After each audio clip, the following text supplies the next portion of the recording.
Welcome to லட்டூஸ் kitchen. எங்கள் சேனலில் subscribe பண்ணுங்கள், லைக் பண்ணுங்கள், ஷேர் பண்ணுங்கள். கூடயே அந்த பெல் ஐக்கானையும் ப்ரெஸ் பண்ணுங்கள்.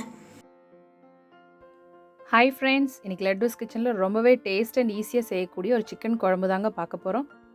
வறுத்து அரைக்காமல் ஈஸியாக செஞ்சிடலாங்க. இதுக்கு நாட்டுக்கோழி தான் நான் எடுத்திருக்கேன். நல்லா வாஷ் பண்ணி எடுத்து வச்சுருக்கேங்க. ஃபஸ்ட்டு மசாலா அரைக்கிறதுக்கு ஒரு 3 பெரிய வெங்காயம் எடுத்துருக்கேங்க. இதை மிக்ஸி ஜாரில் ரஃபாக சாப் பண்ணி சேர்த்துக்கலாங்க.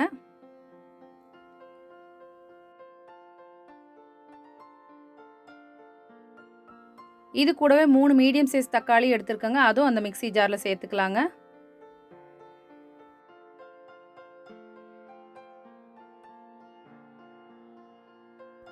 இப்போ வெங்காயம், தக்காளி, இது கூட ஒரு 5லேருந்து 6 முந்திரி எடுத்துக்கலாங்க.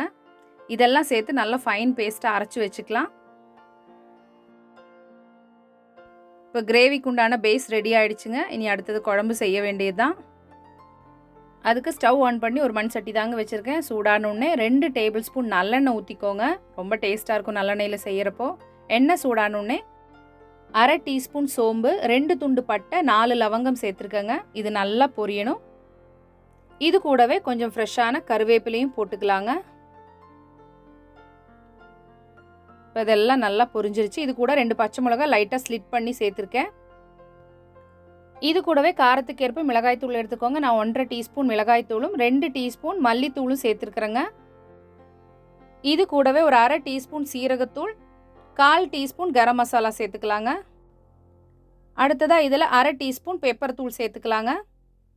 இதெல்லாம் சேர்த்து ஒரு மீடியம் ஃப்ளேமில் வச்சு லைட்டாக ஒன்று ஃப்ரை ஆகணுங்க. அடி பிடிச்சிடக்கூடாது. இப்போ எல்லாம் சேர்த்தாச்சு. இப்போ நான் அரைச்சி வச்ச அந்த வெங்காயம் தக்காளி பேஸ்ட்டு இதில் சேர்த்துக்கலாங்க. இது கூடவே ஒரு 1/2 டீஸ்பூன் இஞ்சி பூண்டு விழுது சேர்த்துக்கலாங்க. இதெல்லாம் சேர்த்து நல்லா வதக்கணும். இந்த பச்சை வாசனையெல்லாம் நல்லா போணுங்க.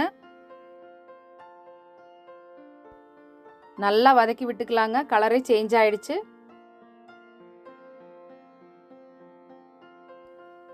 இப்போ தேவையான அளவு உப்பு சேர்த்துக்கலாங்க. அதையும் சேர்த்து நல்லா கலந்துக்கோங்க.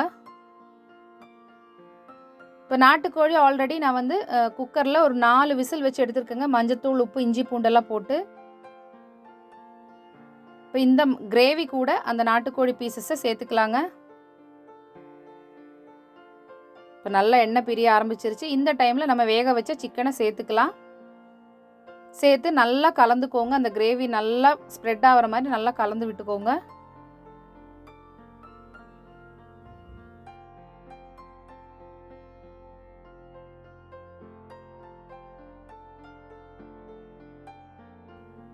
இப்போ இந்த சிக்கன் கூட அந்த கிரேவி நல்லா பிளெண்ட் ஆகிடுச்சு. இப்போ உங்களுக்கு கிரேவி கன்சிஸ்டன்சி எந்த மாதிரி தேவையோ அந்த மாதிரி தண்ணி ஊற்றிக்கலாங்க. கொஞ்சம் திக்காக வேணுன்னா அளவாக ஊற்றிக்கோங்க. கொஞ்சம் தண்ணி மாதிரி வேணாலும் சேர்த்து ஊற்றிக்கலாம். இப்போ இதெல்லாம் சேர்த்து நல்லா கலந்து விட்டு ஒரு 5 நிமிஷம் பக்கம் நல்லா கொதிக்க வச்சிட்டோம்னா நம்ம சூப்பரான சிக்கன் குழம்பு ஈஸியாக செஞ்சிட்டோம்.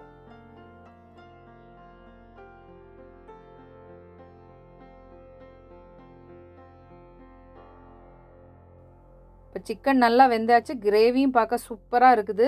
எண்ணெயெல்லாம் மேலே பிரிஞ்சு வந்துருச்சுங்க. இது சூப்பராக இருக்குது. இதோட டேஸ்ட்டு எவ்வளோ ஈஸியாக செஞ்சிட்டோம் பார்த்தீங்களா?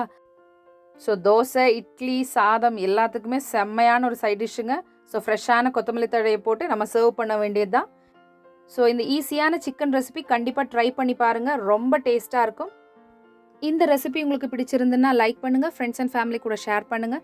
நம்ம சேனல் இன்னும் சப்ஸ்கிரைப் பண்ணாமல் இருந்தீங்கன்னா மறக்காமல் சப்ஸ்கிரைப் பண்ணி பெல் ஐக்கானி ஆளுங்கிற ஆப்ஷனை கிளிக் பண்ணுங்கள். உங்கள் வேல்யூபிளான கமெண்ட்ஸை கண்டிப்பாக போஸ்ட் பண்ணுங்கள். தேங்க்யூ ஃபார் வாட்சிங் மை வீடியோ.